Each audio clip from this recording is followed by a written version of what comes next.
You know what's wild? Over 5,000 kilometers of railway track crisscross tiny Switzerland. That's 2.5 times denser than anywhere else in Europe. And today we're diving into why train travel might just be the most underrated way to explore the continent.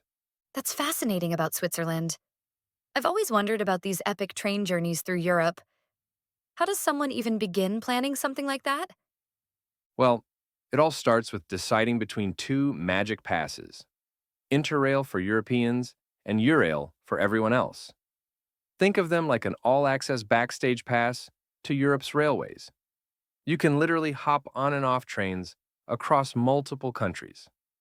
So tell me more about what makes train travel so special compared to just flying between cities. Oh man, where do I even start?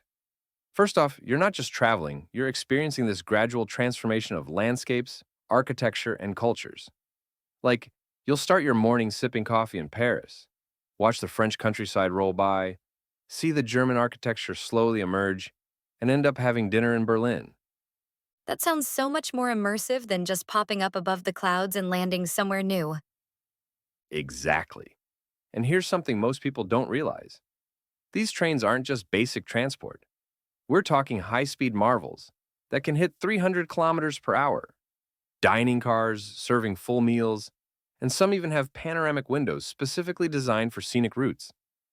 I've heard about those fancy high speed trains, but what about the different types of service? Are they all super luxurious? Well, you've got quite a range, actually. The high speed trains like France's TGV or Germany's ICE are the rock stars of the network. Then, you've got your intercity trains connecting major cities, regional trains for local stops, and my personal favorite, the night trains. Hold up. Tell me more about these night trains. How do they actually work? Picture this: you board in Paris around 7 p.m., maybe grab dinner in the dining car, then retire to your cabin, which can range from a basic seat to a private room with its own shower. Next thing you know, you're waking up to breakfast as you pull into Vienna at 10 a.m. That sounds incredibly convenient. But what about the costs? I imagine all this comfort comes with a pretty hefty price tag. You'd be surprised. Night train seats can start as low as 29 euros, though I'd recommend splurging for a proper sleeper cabin. And here's a money-saving hack: it actually saves you the cost of a hotel night. Plus, with a rail pass, you can really maximize value by taking longer journeys. Hmm, what would you say are some of the absolute must do routes for a first timer? Let me share my top 5, starting with what I call the Swiss Spectacular. You begin in Geneva, zip through to Zurich in about 2 hours 45 minutes, then head to St. Gallen. The whole journey showcases Switzerland's precision engineering and stunning alpine views. That sounds incredible. What about some less obvious routes that people might not think about? Well, here's a hidden gem: the Paris to Croatia route. Most people beeline for Italy or Spain, but Croatia offers this amazing blend of history and beauty at better prices. You take a train to Munich, then catch this fantastic overnight service to Zagreb. I never would have thought about Croatia by train. What's another unique journey you'd recommend? Get ready for this: the Paris to Sicily route includes something truly special. The train actually boards a ferry to cross from mainland Italy to Sicily. It's one of Europe's last remaining train ferries, and it runs year round. Wait a minute. The entire train goes onto a boat? That sounds absolutely surreal. Right? And here's the best part: you can actually get up and walk around on the ferry deck while crossing. It's like getting two adventures in one. Plus, if you book the deluxe sleeper cabin from Milan to Sicily, you get this amazing XL cabin starting from 150 euros. These all sound amazing, but I imagine there must be some challenges too. What should people watch out for? Well, there are definitely some things to keep in mind.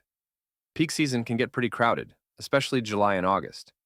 And while rail passes offer flexibility, some premium trains require seat reservations with additional fees, particularly in France, Italy, and Spain. What about practical tips, like packing and navigation? Oh man, packing light is crucial.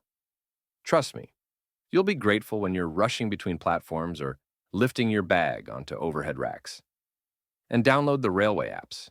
Each country has their own, and they're lifesavers for real-time updates and platform changes. That makes sense. Any other insider tips you wish you'd known before your first trip? Here's a good one. In countries like Germany and Switzerland, seat reservations are often optional. Just check the electronic displays above seats to see if they're reserved. And for scenic routes, research which side of the train offers the best views beforehand. Those are such helpful tips. What about food on the trains? So here's the deal with food. While many long-distance trains have restaurant cars, they can be pretty pricey. I usually pack some snacks, but treat myself to at least one proper dining car experience. There's something special about having a three-course meal while watching the countryside roll by.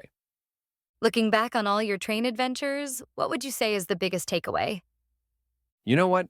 It's that train travel isn't just about getting from A to B. It's about rediscovering the joy of the journey itself. You're not just traveling through Europe, you're experiencing it unfold right before your eyes. And in our rush world, that's becoming a rare and precious thing. That's such a beautiful way to look at it. Any final words of wisdom for aspiring rail adventurers? Just remember, the best journeys aren't always the fastest ones. Sometimes the real magic happens in those unexpected moments. Sharing stories with fellow travelers in the dining car, waking up to sunrise over the Alps, or discovering a charming small town during a connection. That's what makes train travel truly special.